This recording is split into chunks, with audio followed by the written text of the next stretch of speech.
کچھ معاملات ایسے ہوتے ہیں جہاں پر جھوٹ بولنا جائز ہوتا ہے، وہ بہت کم پیش آتے ہیں، شرعی معاملات ہیں جہاں پر جھوٹ بولنا بھی جائز ہو جاتا ہے، نہ صرف جائز ہو جاتا ہے، کہیں پر ضروری بھی ہوتا ہے۔ کسی کی جان بچانے کے لیے جھوٹ بولا جا سکتا ہے، کسی کی عزت اور آبرو رکھنے کے لیے جھوٹ بولا جا سکتا ہے۔ میدان جنگ میں ہیں، آپ جنگ لڑ رہے ہیں، کفار کی طرف سے آیا جی فلاں قبیلہ ہماری مدد کو آ گیا، آپ بھی کہہ سکتے ہیں فلاں قبیلہ ہماری مدد کو آ گیا۔ کفار پر روب جمانے کے لیے حضرت ابراہیم علیہ السلام نے بتوں کی تحقیر کے لیے جھوٹ بولا تھا، بتوں کی حقارت کے لیے۔ سارے بتوں کو ڈیمیج کرنے کے بعد کلہاڑا بڑے بت کے کاندھے پر رکھ دیا۔ جب انہوں نے پوچھا کہ یہ ہمارے بتوں کا ستیہ ناش کس نے کیا، تو آپ نے فرمایا اپنے بت سے پوچھو، مجھ سے کیا پوچھتے؟ جو اپنے منہ سے مکھی نہیں اڑا سکتے تو پھر ان کی پوجا پاٹ کیوں کرتے ہو؟ ان سے پوچھو کس نے توڑے۔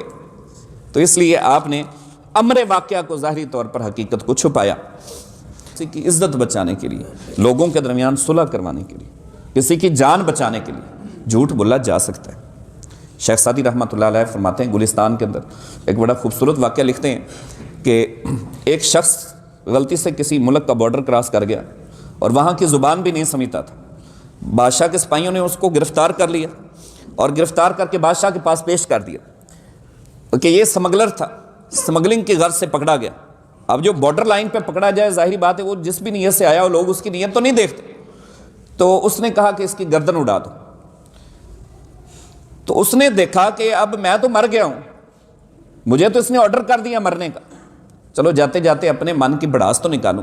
جو اس کے من میں آیا اس نے کہنا شروع کر دیا، جو قسم کی اس کو آتی تھی، ابیوزز آتی تھی، جو گالیاں آتی تھی، وہ ساری کی ساری اس نے جو ہے نا وہاں پر استعمال کر دی۔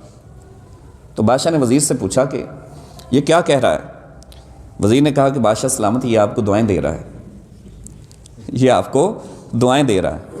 اس نے کہا اچھا، یہ تو کوئی مجھے اللہ کا نیک مقرب بندہ لگتا ہے، میں نے اس کو قتل کرنے کا حکم دیا، یہ مجھے دعائیں دے رہا ہے، اس کا جو ہے نا قتل سے ہاتھ روک دیا جائے۔ دوسرا وزیر کہنے لگا کہ وزیروں کو یہ زیب نہیں دیتا کہ بادشاہوں کے دربار میں جھوٹ بولیں۔ بادشاہ سلامت دشنام دادن، یہ آپ کو گندی گندی گالیاں دے رہا ہے، یہ آپ کو گالیاں دے رہا ہے۔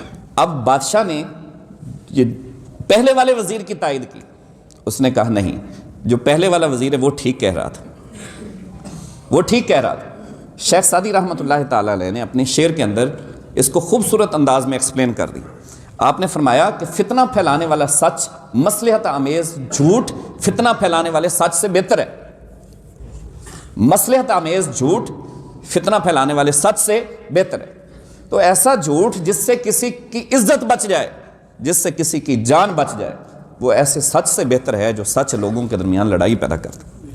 اب میں معذرت کے ساتھ یہ بات کہہ رہا ہوں، کچھ لوگوں کی میڈیا پہ دیکھ کر کام ہی یہی ہوتا ہے، کچھ لوگوں کا دو لوگوں کو بلاتے ہیں اور درمیان میں وہ شیطان کا کردار ادا کرتے ہیں اور ان کو آپس میں لڑا دیتے ہیں۔ انہوں نے ایسے لوگوں کو بلانا ہی نہیں ہے کہ جو کسی پلیٹ فارم پر آپس میں متحد ہو جائے، اکٹھے ہو جائیں، جو کسی ایک بات پر کمپرومائز کر لیں۔ ایسے لوگوں کو تو انہوں نے بلانا ہی نہیں ہے نا، انہوں نے بلانا ہی ان لوگوں کو ہے جو بالکل ایک دوسرے کے اپوزٹ ہے اور معاشرے کے اندر نفرتیں پیدا کر دیں۔ جتنے لوگ ان کے سننے والے ہوتے ہیں، کچھ ایک کے ساتھ ہوتے ہیں، کچھ دوسرے کے ساتھ ہوتے ہیں۔ درمیان میں جو اصل شیطانی کردار اور کریکٹر ادا کر رہا ہے وہ درمیان میں بیٹھا ہوا بندہ ہے، وہ درمیان میں بیٹھا ہوا بندہ وہ شیطانی کردار ادا کر رہا ہے اور ہنس رہا ہے، مسکرا رہا ہے۔ وہ دونوں آگ بگولا ہو رہے ہیں اور ایک دوسرے کو مارنے پر تلے ہوئے ہیں، اور وہ جناب ہنس ہنس کے جو ہے نا کہ یہی کام ہو۔